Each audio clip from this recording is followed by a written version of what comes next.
If you like my videos, don't forget to subscribe my channel and press the bell icon for more videos. Hello everyone and welcome to my channel. I'm Nitya Dubey. Today in this video, I'm going to discuss about the chemical properties of metals and non-metals.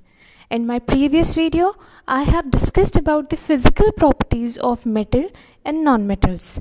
So let's start the class.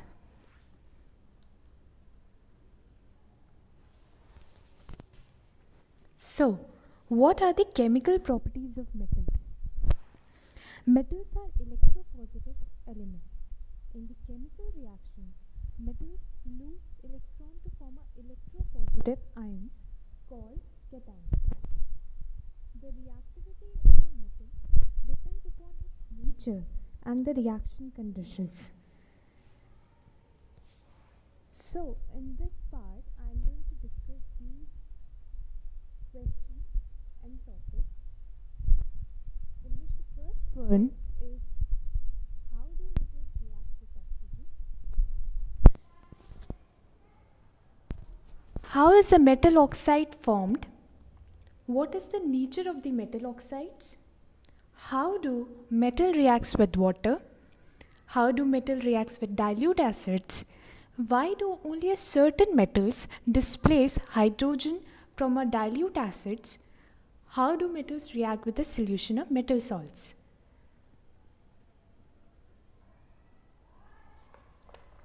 So, our first point, how do metals react with oxygen?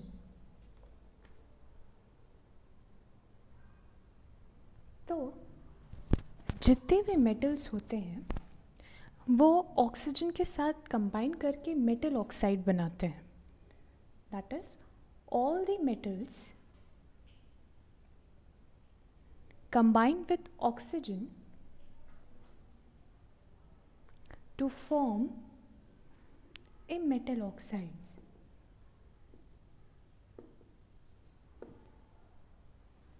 For example, sodium reacts with oxygen at the room temperature to form a sodium oxide.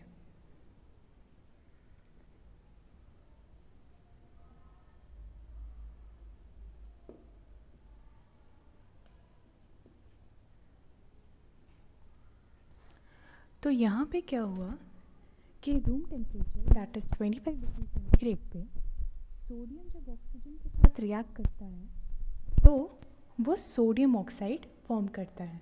Balance कर दें. Second example, अगर हम magnesium लेते हैं,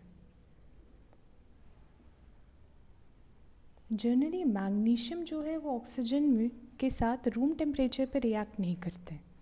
जब हम उसको heat करते हैं तो मैग्नीशियम जो है it Burns with a dazzling white light to give a magnesium oxide. So here what happens? Magnesium does not react with oxygen at room temperature, and on heating in oxygen or air, magnesium burns with a dazzling white light to give a magnesium oxide. Okay. So in the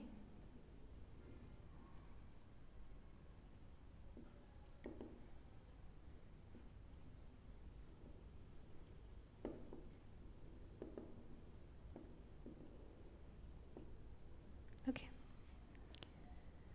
Now our third example, here we take zinc. Okay. तो zinc जो है generally वो oxygen के साथ react तब करता है जब उसको हम बहुत ही ज़्यादा हीट करते हैं. तो zinc reacts with oxygen only on strong heating. Only on strong heating. And जब इसके साथ हम स्ट्रॉन्ग हीटिंग करते हैं तो ये ब्लू कलर की फ्लेम जनरेट करता है. Okay. So here we need to balance. Okay, so here zinc burns with a bluish flame when heated strongly with oxygen. Okay, so these are the three examples in which we learned how metals react with oxygen, and when they react with oxygen they form a metal oxide in which sodium, for example sodium at room temperature form sodium oxide, magnesium at room temperature, not at room temperature, when we heat it forms magnesium oxide, and in the case of zinc, when we strongly heat it with oxygen, it gives us a bluish flame and it forms a zinc oxide. Okay, हमारा चौथा example, that is iron reacts with oxygen. So this is basically a special kind of reaction, and let's see what happens. जब हम iron को oxygen के साथ react करते हैं तो चाहे हम उसको जितनी देर तक हीट करें उसमें कोई बर्निंग इफेक्ट नहीं दिखता.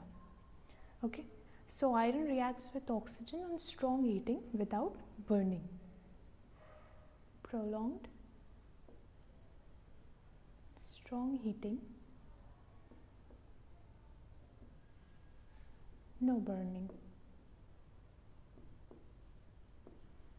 So here what it forms, Fe3O4 iron oxide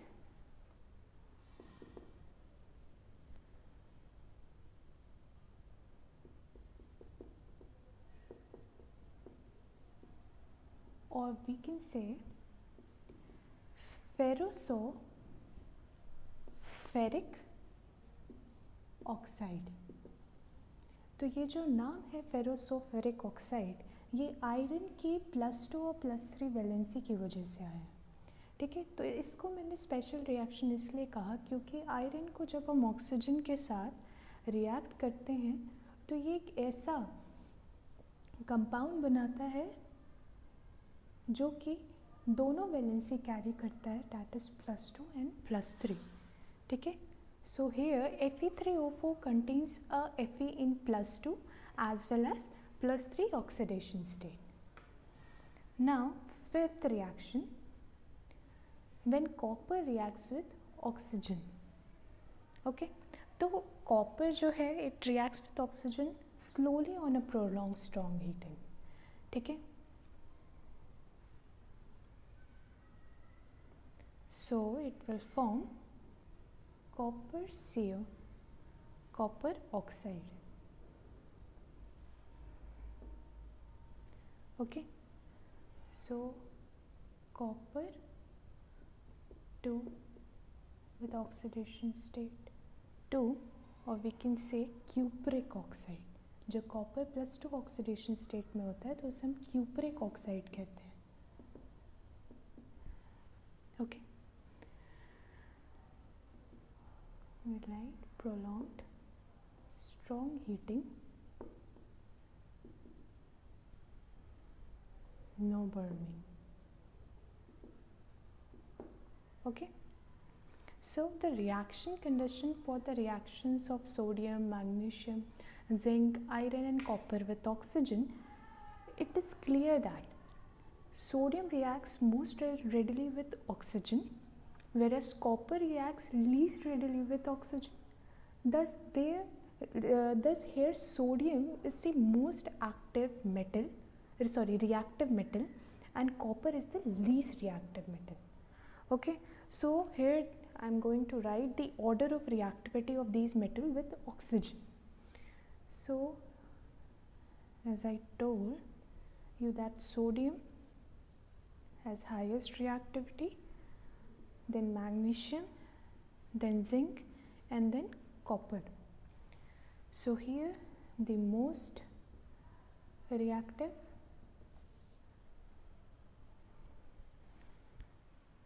to the least reactive metal, or here the reactivity decreases from sodium to copper. Okay.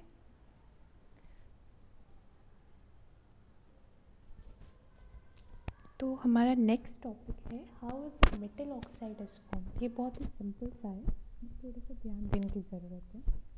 यहाँ पे हम एग्जाम्पल लेते हैं, सिंपल सा एग्जाम्पल लेते हैं, that is magnesium when it reacts with oxygen. ठीक है, तो यहाँ पे जब हमें मेटल ऑक्साइड के फॉर्मेशन की थ्योरी मतलब डिटेल पढ़नी है, तो जब मेटल रिएक्ट करता है ऑक्सीजन से तो ये वैलेंसी मींस वैलेंस इलेक्ट्रॉन जो है लूज़ करता है।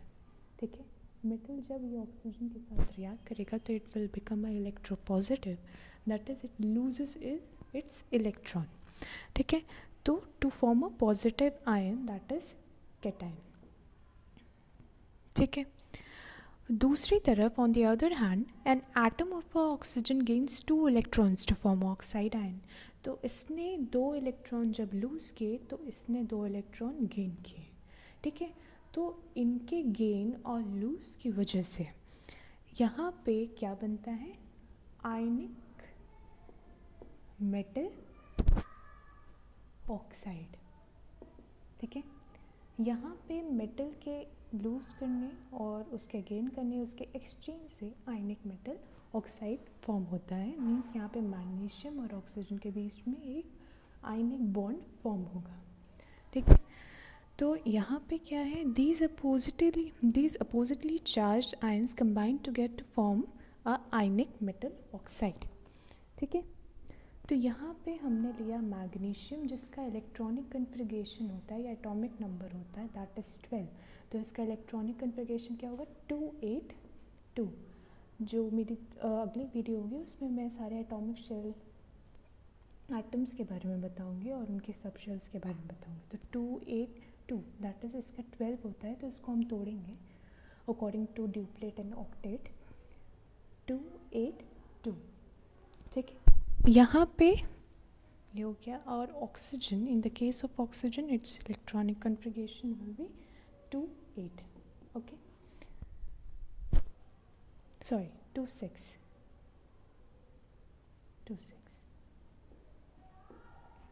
ठीक, तो यहाँ पे आपका जो रिएक्शन होगी वो फॉर्म होगी मैग्नीशियम 2 प्लस O2 माइनस 28, क्योंकि इसने 2 इलेक्ट्रॉन्स अपने लूज़ कर दिए और 2 इलेक्ट्रॉन ऑक्सीजन को दे दिए, तो यहाँ पे हो जाएगा 28। ओके, यहाँ पे 6 था, इसके एटॉमिक सबशेल में 2 इलेक्ट्रॉन और एक्स्ट्रा ऐड हो गए जिसकी वजह से ये 28 में चला गया। ठीक है, तो ये नियॉन नहीं फॉर्म होगा, पर यहाँ पे बेसिकली ये इस पर्टिकुलर कंपाउंड की ऑक्टेट को इसने कंप्लीट कर दिया है।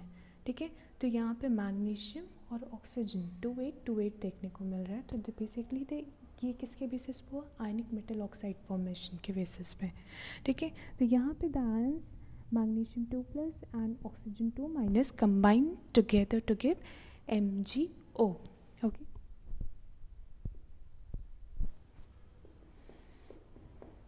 और MgO एक तरह से इसको कैंसिल कर दीजिए, ऐसे करते नहीं, पर MgO इसको एज इट इज देखेंगे।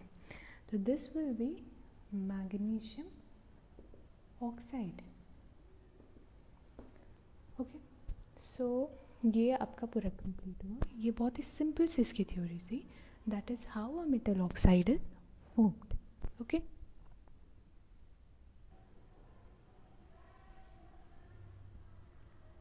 So next topic is nature of metal oxides.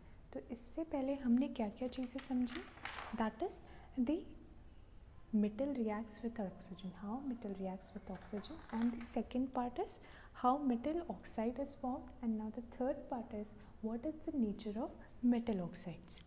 Okay, तो metal oxide are basic or amphoteric in nature depending upon the nature of metal. What is amphoteric? Amphoteric which has both acidic and basic character. The oxides of metals such as sodium, potassium, calcium, magnesium, etc. are basic in nature.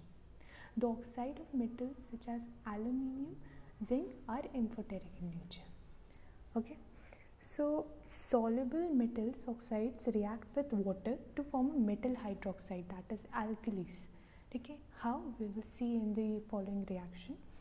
The solution of a metal oxide in a water turns red litmus blue and colorless philoptonin to pink. For example, if we take the oxide of sodium, that is sodium hydroxide, when it reacts with water, it will form sodium hydroxide.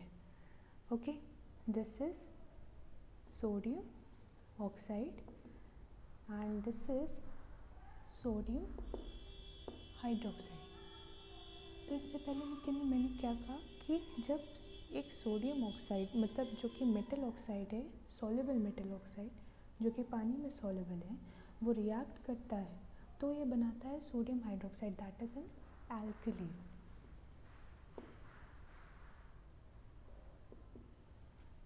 ठीक है, that is the alkalis. अब यहाँ पे मैंने बोला था कि यही जो सोडियम हाइड्रोक्साइड ऑक्साइड का सोल्यूशन है, ये क्या करेगा, रेड लिटमस को ब्लू कर देता है। क्यों? क्योंकि ये बेसिक है नेचर में। तो यहाँ पे रेड लिटमस जो होगा आपका, वो NaOH की प्रेजेंस में ब्लू लिटमस में कन्वर्ट हो जाएगा। ठीक है, क्योंकि ये बेसिक है नेचर में। ठीक है, इससे पहले मैंने क्या कहा था कि जितने भी मेटल ऑक्साइड होते हैं या तो वो एम्फोटेरिक होते हैं जिनमें दोनों एसिडिक और बेसिक कैरेक्टर होते हैं, या जो बेसिकली और जो मेटल ऑक्साइड जो होते हैं वो दे आर बेसिक, जो कि बेसिक ऑलमोस्ट बेसिक होते हैं। तो यहाँ पे जब आप फिनोल्थरीन या आप टाइट्रेशन में सोल्यूशन का यूज़ करते हैं, उसके आप NaOH डालेंगे, that is the basic character, तो ये पिंक कलर हमें शो करता है। ठीक है, तो आपका बेसिकली जो फिनोल्थरीन होता है, सोडियम हाइड्रोक्साइड बेसिक सोल्यूशन को डालने से पहले ये कलरलेस होता है, सोडियम पेलेट्स होती हैं। ठीक है, आप उसको मतलब सब्सिक्वेंट मतलब वाटर में आप सॉल्युबल करेंगे तो उसका सोल्यूशन फॉर्म होगा, तब हम जाके फिनोल्थरीन में डायरेक्ट पेलेट्स नहीं डालना है। ठीक है, तो यहाँ पे कैल्शियम ऑक्साइड जो है, अगर हम उसको यहाँ पे जब हम कैल्शियम ऑक्साइड लेते हैं और इसको हम वाटर में डिज़ोल्व करेंगे, ठीक है, तो ये हमें देगा calcium hydroxide whole twice. I guess आप लोग को ये फॉर्मूला फॉर्म करने आता होगा, ये मैं अपनी बाकी के वीडियोस में आपको बताऊंगी कि how to form a chemical formula.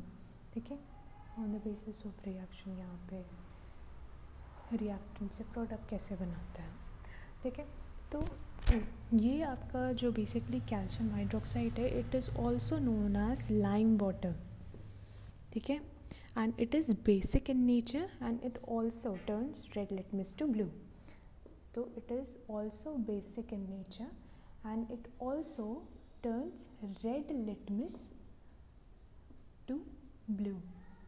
Okay, so यहाँ से हमें बेसिकली ये पता चला कि बेसिक कैरेक्टर जो है ये मेटल ऑक्साइड शो करते हैं। Now we will come to what are the amphoteric, कौन से ऐसे मेटल्स होते हैं जो कि एम्फोटेरिक नेचर शो करते हैं।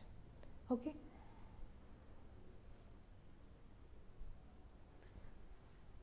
तो एल्यूमिनियम ऑक्साइड और जिंक ऑक्साइड, ये ऐसे दो मेटल्स हैं जो कि एम्फोटेरिक नेचर शो करते हैं। Amphoteric means which shows both acidic and basic character. Okay, तो here the basic characters, इनका ये काम है acidic और basic character शो करना। ठीक है, तो अब हम आते हैं अपने अगले टॉपिक पे कि मेटल्स जो है ये कैसे वाटर के साथ रिएक्ट करते हैं। ठीक है, तो different metals react with water, okay, under the different conditions. Some metals react with cold water, whereas some other metals react only with hot water or steam at red heat. some metals do not react with steam even at red heat. ठीक है, तो here we are going to discuss some reaction on the basis of which we understand how metals react with water in different conditions. Okay.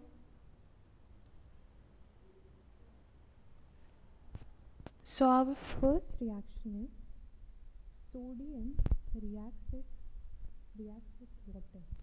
It is a very rigorous reaction क्योंकि sodium is very highly reactive species and when it comes in contact with water तो it will shows a rigorous reaction. आग भी लग जाती है, ठीक है, तो never try it.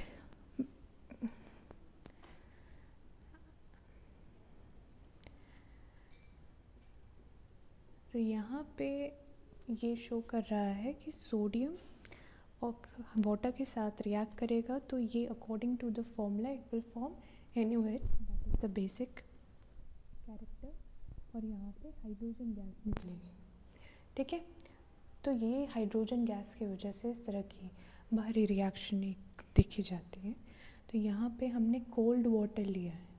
ओके, तो दिस इज बैलेंस कर लेते हैं इसको. तो ये हमारा आया. तो यहाँ पे जो as I already stated that sodium reacts rigorously with cold water to give hydrogen gas. Okay, our next metal is magnesium. Magnesium को जब we react with water तो it will form magnesium oxide.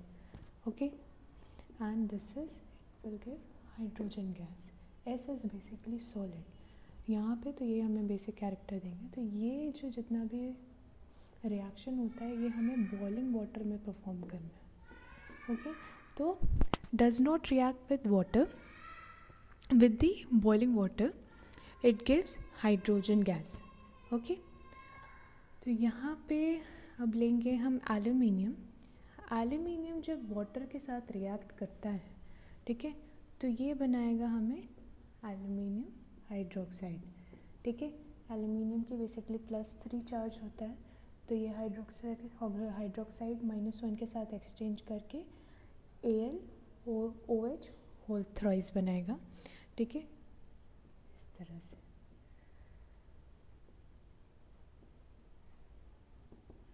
यहाँ से आप cross multiply कर दीजिए तो हमें ये मिलेगा. ठीक है, ये बात की बात है, ये मैंने ऐसे ही फॉर्मूला आपको बता दिया. ठीक, यहाँ पे हमें निकलेगा हाइड्रोजन गैस. ठीक है, यहाँ 2 और यहाँ पे 2 3 6. ठीक है, तो ये हमने यहाँ पे रिएक्शन बैलेंस कर ली.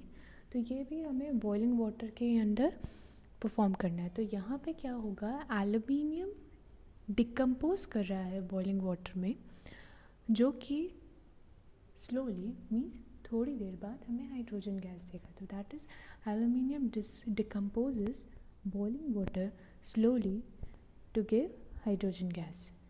Aluminium decomposes boiling water slowly to give hydrogen gas. Zinc, यहाँ पे जो जिंक होता है it also decomposes water, boiling water slowly and steam rapidly. So it will form zinc oxide,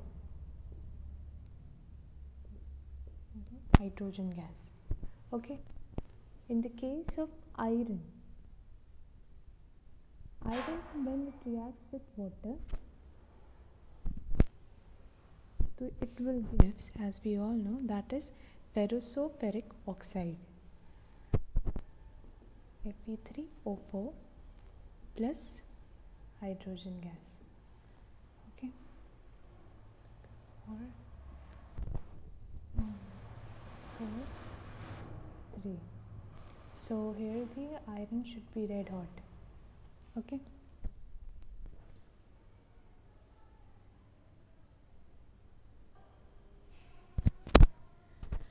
copper when reacts with water so it will give no reaction. Okay, no reaction even with the steam and the red heat. So from the other reaction, the reaction which I have discussed, We see that sodium reacts with cold water, magnesium reacts with boiling water, aluminium reacts slowly with the boiling water, zinc decomposes boiling water slowly with steam rapidly. So iron reacts with steam only at heat. Copper does not react with the steam on heating strongly. This we conclude that magnesium is less reactive than sodium. Magnesium is less reactive than sodium. Aluminium is less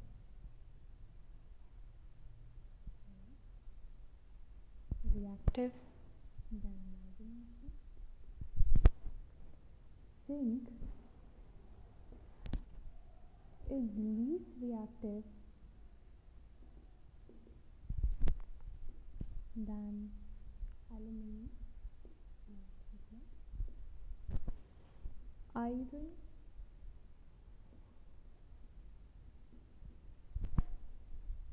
is less reactive than zinc. And last but not the least, copper is less reactive than iron. Okay, so therefore the order of reactivity of these metals with water is sodium is the most reactive, then magnesium, then aluminium, then iron and then copper.